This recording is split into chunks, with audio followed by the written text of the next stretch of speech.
Rabbi इश्रह ली सदरी वयस्सिर ली अमरी वाहलुल उक़दतम मिन लिसानी यफ़क़हू क़ौली। हम एक सिलसिला पढ़ रहे थे कि क़यामत के दिन हमारे 6 पछतावे कौन से होंगे। 4 का हम ज़िक्र पहले पढ़ चुके हैं। पहला था कि ऐ काश मैंने पैगंबर का रास्ता इख्तियार किया होता, सूरत फुरकान आयत नंबर 27। दूसरा था कि हाय काश मैंने फ़लाँ शख्स को अपना दोस्त ना बनाया होता, सूरत अल फुरकान आयत नंबर 28। तीसरा था सूरत अल हाक़ा आयत नंबर 25 का कि ऐ काश मुझको मेरा अमालनामा ना दिया गया होता।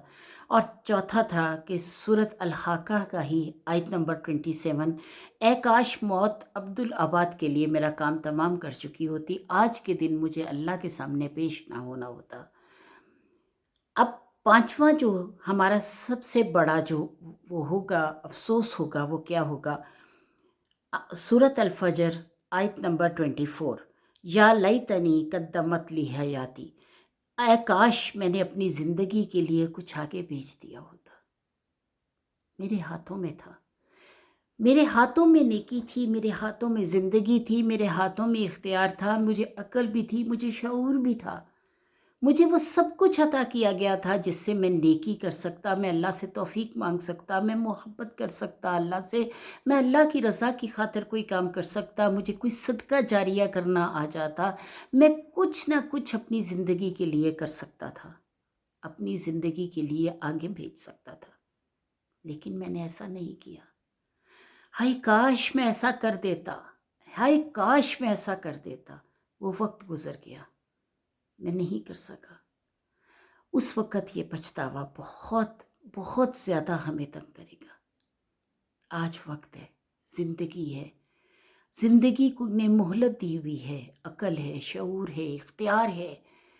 हम अपने आप को सीधे रास्ते पर लगा सकते हैं, अपने नफ्स से जिहाद कर सकते हैं, अपने आमाल को दुरुस्त कर सकते हैं, अपनी नीयतों को दुरुस्त कर सकते हैं, अपनी जेहद बना सकते हैं, अपने रब के नाम को फैला सकते हैं, अपने रब की जितनी भी अता करदा नेमतें हैं उनका शुक्राना अदा कर सकते हैं, अपनी तौबा और अपनी इस्तग़फ़ार को अपनी एक ज़िंदगी का मकसद बना सकते हैं, अपने रब से अपने गुनाहों की माफ़ी मांग सकते हैं।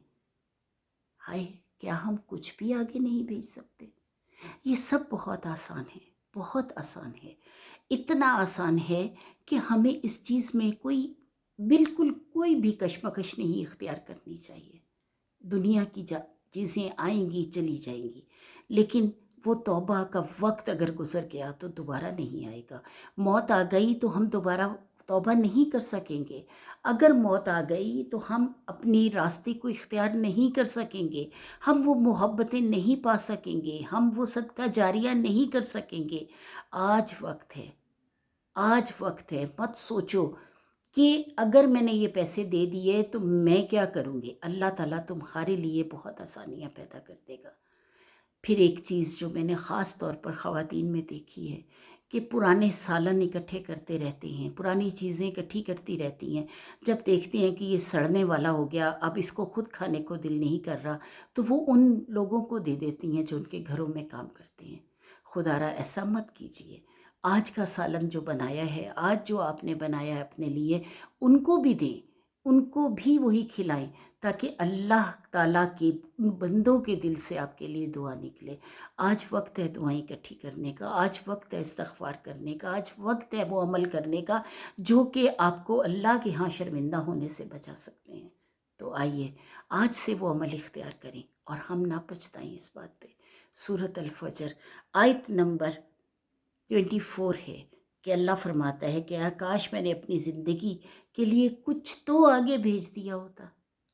मत इस पछतावे में आए। खुदारा आज का वक्त इसको पूरा का पूरा अपनी नेकी को इख्तियार करें। मत समझें कि मैं बहुत अभी ज़िंदा रहने वाली हूँ, मत समझें मैं बहुत ज़िंदा रहने वाला हूँ, मुझे कुछ नहीं होगा। मौत का कोई पता नहीं, वो किसको किस वक़्त आ जाए। आखिरी जो अल्लाह ताला ने पछतावा हमारा बताया है वो क्या होगा? सूरत नबा आयत नंबर 40, ए काश मैं मिट्टी हो जाता, ए काश मेरा दोबारा जिस्म बनता ही ना, ए काश मैं कब्र से उठता ही ना, اے کاش میں دوبارہ اپنے رب کے سامنے پیش ہوتا ہی نہ، اے کاش میں یہ سب کچھ میرے ساتھ نہ ہوتا، مجھے میرا اعمال نامہ نہ دیا جاتا، مجھے کچھ نہ دیا جاتا، میں مٹی سے مٹی ہو جاتا، یہ اٹھ کر جو اللہ کے سامنے آنے کی بات ہے یہ نہ ہوتی تو مجھے شاید پچھتانا نہ پڑتا۔ یہ ہونی ہے، ہو کر رہنی ہے، اس لیے کہ اللہ نے کہا ہے کہ وہ مالک ہے یوم الدین، بدلے کے دن کا مالک ہے۔ اللہ نے کہا ہے آخرت پر یقین رکھو۔ اللہ نے کہا ہے کہ موت کے بعد حشر کا ایک دن آئے گا۔ اللہ نے کہا ہے میں تمہیں دوبارہ اٹھاؤں گا۔ تمام نبیوں سے ان کے جو ماننے والے تھے، نہ ماننے والے تھے، وہ لوگ یہ کہتے رہے کہ یہ کیسے ہو سکتا ہے کہ ہم مٹی میں مل جائیں اور دوبارہ اٹھ جائیں، لیکن اس مٹی سے دوبارہ ہمیں اٹھنا ہے۔ اللہ تعالیٰ نے حضرت عزیر کی سامنے اس قوم کو اٹھا کر دکھا دیا جو کہ ساری چلتی پھرتی رہی، جن کو کہا کہ اللہ کے حکم سے اٹھو اور وہ اٹھ گئے۔ اللہ نے حضرت ابراہیم علیہ السلام سے 4 پرندوں کا جو واقعہ بتایا کہ 4 پرندوں کو ذبح کرو، ان کی سب کو اکٹھا کر دو اور اس کے بعد ان کو پہاڑوں پہ رکھ دو اور آواز دو، وہ اٹھ کے آ جائیں گے۔ اللہ نے کہف والوں کو بھی زندہ رکھا ہوا ہے، اللہ نے حضرت عیسیٰ کو بھی کہیں رکھا ہوا ہے، تو اللہ تعالیٰ ہمیں بھی دوبارہ اٹھائے گا۔ یہ کہیں نہیں لکھا ہوا، کہیں نہیں لکھا ہوا کہ ہم نہیں اٹھیں گے۔ اللہ نے تو بار بار قرآن پاک میں ہمیں بتایا ہے، پھر کیوں نہ آج کا وقت ہم جانے نہ دیں، کیوں نہ آج کی زندگی میں، آج کے لمحے میں ہی ہم توبہ کر لیں، کیوں نہ آج ہی ہم اپنے رب کے ساتھ اپنا وہ تعلق دوبارہ بنا لیں جس کو ہم بھول چکے ہیں، کیوں نہ ہم قرآن کو آج ہی پکڑ لیں۔ آج کے بعد شاید وہ وقت کبھی نہ آئے۔ اللہ تعالیٰ ہمیں توفیق دے کہ ہم اللہ کی طرف رجوع کر سکیں، اللہ سے محبت کر سکیں اور اللہ تعالیٰ کے سارے بتائے ہوئے کام جو ہیں، اعمال جو ہیں، ان کو اختیار کر سکیں۔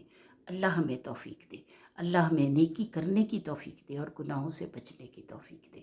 وآخر دعوانا الحمدللہ رب العالمین۔